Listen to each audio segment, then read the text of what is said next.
Hello and welcome to the Faith Seeking Understanding podcast. I'm Roland, this is Matt, and this is now a podcast.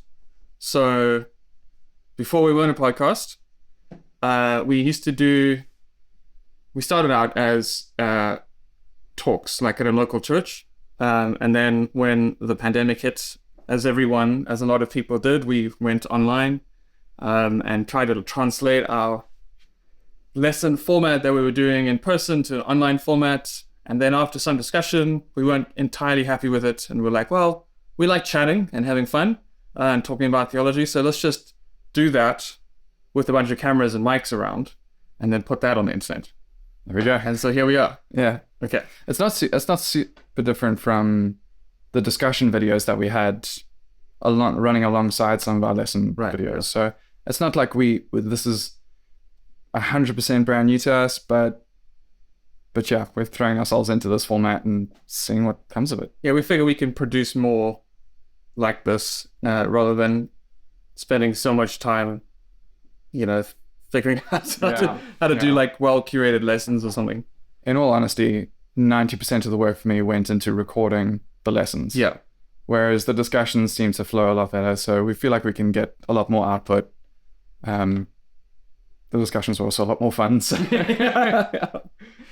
Okay. Yeah, so this is us. This is us. So what are we starting with? So we're going to be taking a deep dive over the next bunch of episodes into the idea of wisdom in the Old Testament. We're going to be looking at the idea of wisdom literature and whether that is even a helpful category for us to use.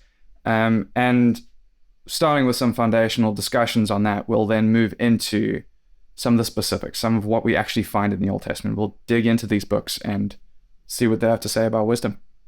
Okay, right. So let's get started then. You said we're going to question whether wisdom literature is a helpful category. Yes, so I think it's fairly common knowledge that we've got Proverbs, Job, and Ecclesiastes that make up the wisdom literature of the Bible. If you want to branch that out to the New Testament, I guess your best candidate would be a book like James. Jesus himself says that he is one wiser than Solomon, so I guess there's maybe something to go on there, but I guess James would be your big candidate. And then outside of the Older New Testaments, we could go into, say, the Apocrypha and look at Wisdom of Solomon or Wisdom of Ben Sira, other books like that. But just keeping it to the Old Testament for now, Proverbs, Job, and Ecclesiastes have been cordoned off as the wisdom literature of the Bible. That's the working assumption. Mm-hmm. The problem is that this has just been an assumption. And what Will Kynes did a number of years ago with his book, An Obituary for Wisdom Literature. Very provocative title. Very provocative title. But what he did was he interrogated this assumption to say, well, are we assuming this for good reason? Is there actually some basis to this idea that we have Proverbs, Job, and Ecclesiastes as the wisdom literature of the Hebrew Bible? And I guess related to that, which I think we'll come back to just now, is what then does that do to our reading of these books? If they do belong in this category, if they are kind of cordoned off into their own little corner of the Hebrew Bible, what assumptions tend to come with that? Essentially what he does is interrogate that category and find that no, it's not actually all that helpful. We shouldn't think of Proverbs, Job, and Ecclesiastes as the wisdom literature of the Old Testament. Yeah, I mean, at first it sounds like a bit of a nitpicky thing to deal with, right? It's like, okay, well, what genre are we going to call these things? But I can see that, the more I think about it, the more impact it does have on the way that you approach those books, as well as other books. So I think you've spoken to me about this a bit, where when we think about them as wisdom literature as like its own thing, then we tend to think, okay, these are like disconnected from the story of Israel. They're based on more like Genesis 1-3 kind of creation stuff, and they're not really like interacting with the themes and ideas and motifs that sort of more Jewish theology would have in the later Pentateuch, which impacts how you read those books quite dramatically. But then it also impacts like how you read other books, like for instance, the law sections of the Pentateuch, right? we tend to read those. It's easier to read those as modern law things, where it's like a bunch of exhaustive stipulations that we're supposed to follow more or less to the letter. Whereas you have more recent sort of criticism of that from people like Walton, saying like, actually no, that should be understood as a kind of wisdom literature as well, like as embodying and encoding wisdom. Yeah.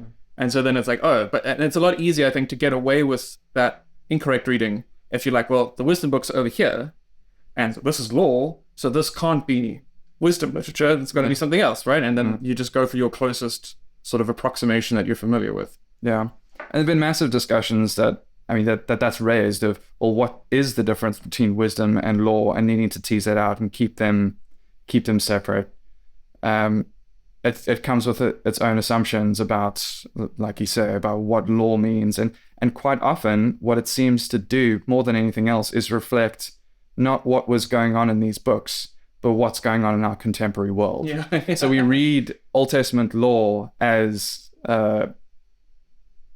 modern day legislative law, whereas for them back then, it was probably more like common law. It was probably more like what Walton explores,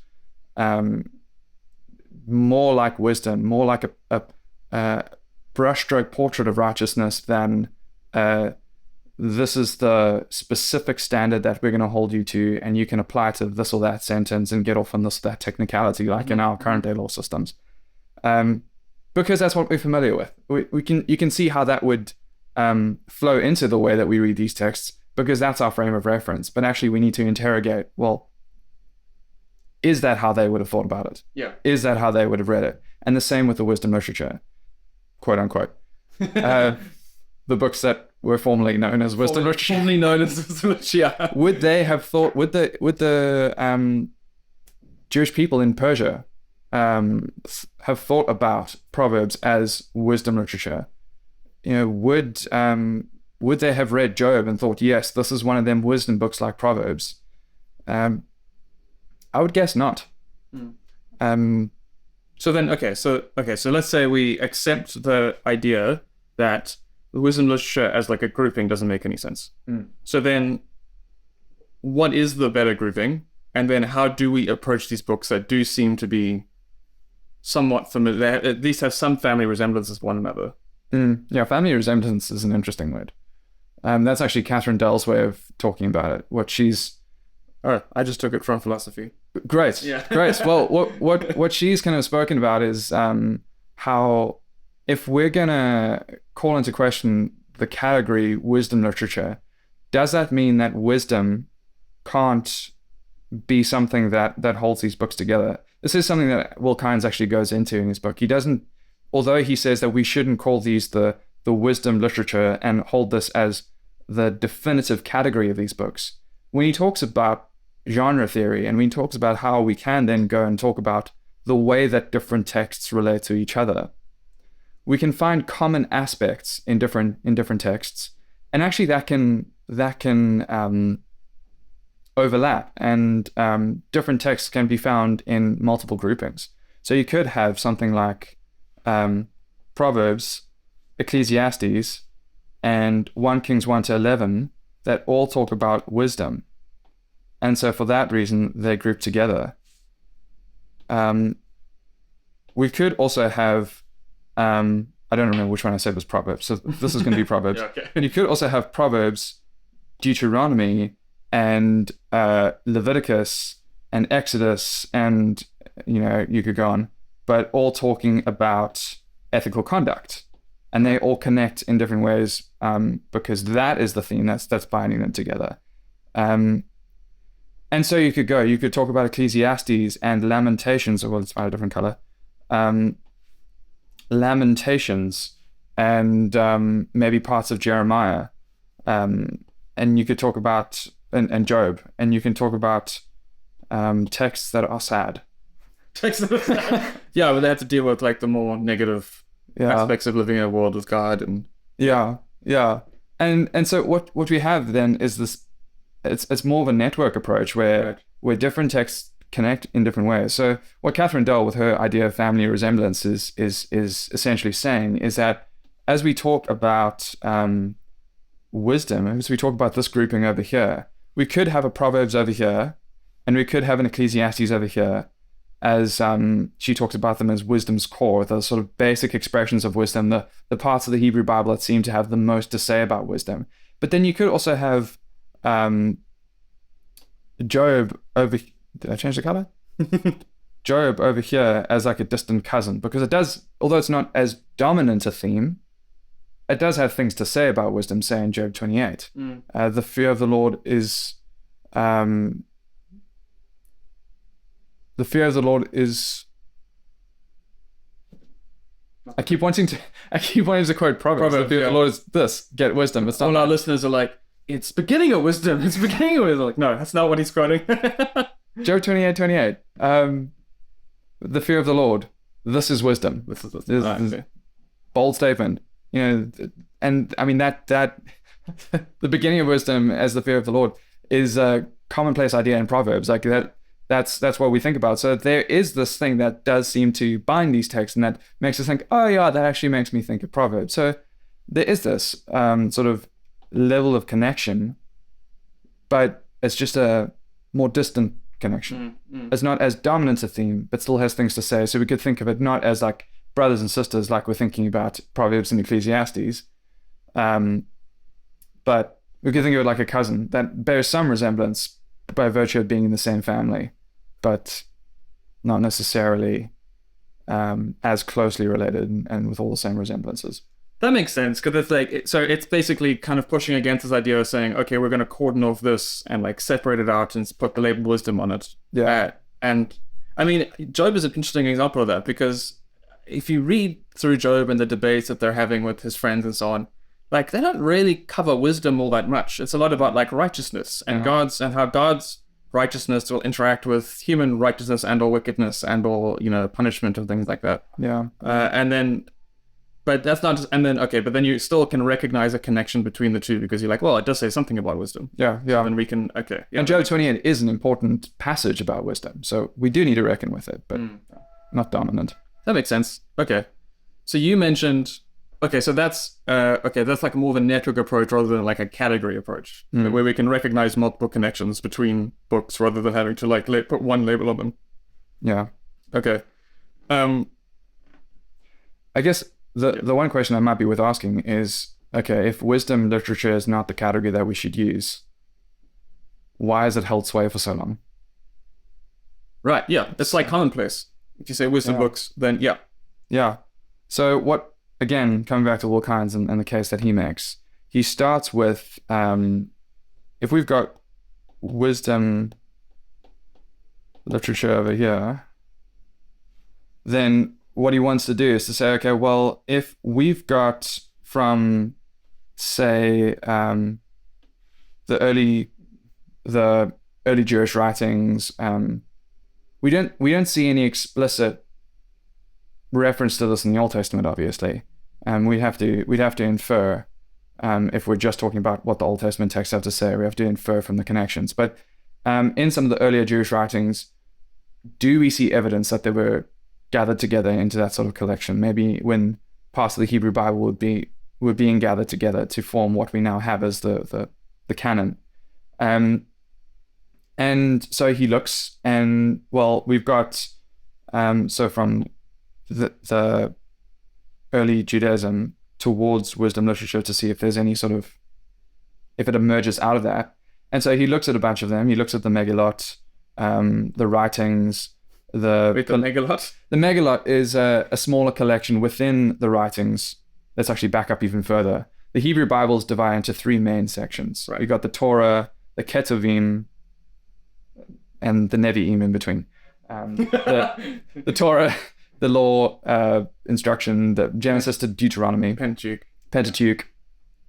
The Nevi'im, the prophets, which is split into former and latter prophets. What we kind of think about as a lot of the history books. And then the prophets proper, like Isaiah, Jeremiah, the Book of the 12, which would include the smaller prophets like Micah, Malachi, Haggai, the rest of them. And then we've got this weird miscellaneous collection at the end called the Writings, which includes the Psalms, and includes Proverbs, Ecclesiastes, Job. It also includes Ruth, which we might have expected to find earlier in our It's also got history books like Ezra and Nehemiah. It's got a history book like Ezra and Nehemiah that sort of pick up the post-exilic period and what things were looking like once the people had returned from exile in Babylon into the land under Persian rule and figuring all that out. It's got 1 and 2 Chronicles, which again, whereas Kings, 1 and 2 Kings and 1 and 2 Samuel are in the prophets. Exactly. So we typically just lump all of the 3 collections together because we're like, they're all basically they're covering the same kind of time span. Lump them together and then don't read half of them. Exactly. Generally, when I talk to people, they don't read Chronicles. They're like, that's just the summary of Kings or maybe bits of Samuel or whatever. Yeah, so Chronicles, am I right in saying Chronicles actually ends the Hebrew Old Testament or the Hebrew Bible? The Hebrew Bible, yeah. In the way that we have it. The thing with the writings is that I think there's a good case to be made for finishing with Chronicles, and I think that there's some significance to that, but it was a fairly loose collection, and there's quite a bit of debate about how this was organized and how these books fit together, what order they go in, if we're supposed to see an order or any sort of development like we are in, say, the Pentateuch or the former prophets, the historical parts of the prophets. There's really no agreement. What we do know, though, is that at some point there was this collection of smaller books within the writings called the Megillot, which includes Song of Songs, Esther, Ecclesiastes, I think Ruth, and I blanked on the other. But it's a collection. We can't have grouped those together. It's a collection of, that's just it. It's a collection of 5 books that quite often used in Jewish liturgy, I think even today. And I'm no expert on this. This is now going beyond my areas of expertise, but I think still used today in differing ways depending on which, where you're involved or who you're talking to. But like you say, that's a bit of an interesting collection of books and doesn't give us anything like wisdom literature. No, not at all. We could look at the collections of Josephus or Philo. Josephus is a Jewish historian in the 1st century. So is Philo. Although I don't know if we'd call Philo an historian, but yeah, Jewish figures in that sort of time period. But reflecting back on the Hebrew scriptures and bringing them to bear on their current political contexts. In all of these and all the various collections that Kynes discusses, we don't find any traces of wisdom literature as a category. So if we're going from its origins to our current usage, then actually that's a big fail. We don't have anything to go on. Out of interest, I think I recall reading about the formation of that 3-part sort of division of the Hebrew scriptures, that like one of the people, was it Ben Sirach, or one of them, described the writings as wisdom in the beginning, as like a rough thing. It's like, it's more, kind of like wisdom, And then it quickly became like, it's not really like a good label for this, and so then it went to the more generic sort of writings language. Yeah. So but that would have been, even though it's the word wisdom, it would have applied to everything in that collection, right? Yeah, so you would have to equally say that Chronicles is wisdom and Esther is wisdom, and so it doesn't really help. It doesn't resemble in any way the kind of wisdom literature category that we talk about today. Yeah, it's certainly not limited to Proverbs, Job, and Ecclesiastes. It comes closer to the more generic idea of all of this is wisdom. All of the Hebrew Bible is shaping us in some way and is written for our instruction. But doesn't help us get to wisdom literature as a category. What if we went the other direction though? What if we went from contemporary usage and said, okay, work our way backwards? Yeah. So if we've got today, is you, Roland? Oh, thanks, man. And we ask, how are we? Where did this come from? How do we get to this point where we're using wisdom literature as a category? And he goes back and lands up at a guy called Johann Friedrich Bruch. Okay, good luck writing that down. I'm not going to. Okay. He's just going to get Bruch. So when is he? You will get a stick figure though. When is he working? Like what time frame? So this is about 1851 is when his book was written that has a German title that I'm not even going to try to pronounce. But it was what he was trying to do was to find a place for these books in the Old Testament. That it was at a time where actually quite a bit of philosophy seemed to be fairly anti-Semitic, frankly, and really looking at these texts and being like, well, there must be some use for them, and found in Proverbs, Job, and Ecclesiastes the more philosophical texts of the Hebrew Bible. They seem to be more reflective and more meta in their interests. You're less concerned with like the contingencies of history and more like what we can infer from reality as a whole. Yeah. And if you're not really interested in the life and times of the Jewish people, you can see why maybe you'd want to latch onto that sort of literature instead. Yeah. And to see, well, okay, yeah, there's generic wisdom that can be learned here. There are ideas here that can apply to everybody. So let's look at those and talk about how wisdom is spoken about in these books. And so what you land up with is actually this philosophical category of wisdom literature, which, you can sort of see where it comes from. Mm-hmm. But it had the effect of hiding these off from the rest of the Hebrew Bible and not allowing that influence that we were talking about earlier. That's crazy late though. 1851. Yeah, it is. Like, wow. So you're saying like the vast majority of even church history doesn't even know about this distinction? No. That's Will Kynes' case. I think he makes a good case. I'm compelled by it. Not everybody has accepted it. You still got people today like Michael Fox or John Collins or I think there are like 3 or 4 different John Collins just in biblical studies. So John J. Collins, I think it is. But a bunch of people today who would still want to hold on to wisdom literature as a category, who still find it useful, who still want to employ that, who haven't been persuaded by Will Kynes' argument, but he's certainly drawn a line in the sand to say, actually, we need to reckon with this. Okay.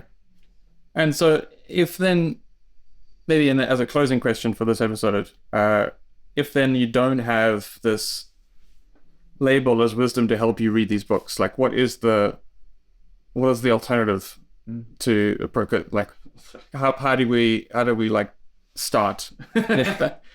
So I think it comes back to Will Kynes' network approach that he lays out. We can, instead of assuming that these belong in their own corner, and he's not the only person to emphasize this. Like I say, Katharine Dell is also doing some great work on this. And in fact, Will Kynes' book was published, I think, in 2019. Okay. Katharine Dell already in 2006 was had published a book that was pushing against not necessarily wisdom literature as a category, but this idea of hiving books like Proverbs off into their own corner and noticing connections between Proverbs and Deuteronomy. If we appreciate the fact that there are certain texts in the Hebrew Bible that seem to have a lot more to say about wisdom than others, there's nothing stopping us from saying, well, let's take wisdom as the thing that we're exploring and look at those texts that explore wisdom and use that as a generic category of some kind. It's not quite the same thing as making this the be-all and end-all of how we should understand these books. It's just noticing this connection and saying, there's a connection that we can explore. There's a genre that we could explore, is the terminology that Will Kynes would use. But even you don't even have to think about it as the whole book, right? Like you could say, if I'm looking at the topic of wisdom, I could then bring in Job 28, but and I can, we kind of do that in systematic theology, don't we? Where we say I'm going to think about what the New Testament has to say about the Trinity, but there's no Trinity book. Yeah. There's bits all over the place that talk about the Trinity, and I'm going to piece that together. Yeah. So would it be something like that? I think so. I think what we can do, and what I'm going to suggest we do for our trajectory going forward, is to look at the main texts that focus in on wisdom, that talk about wisdom, that use the main word for wisdom in the Hebrew Bible, chakan,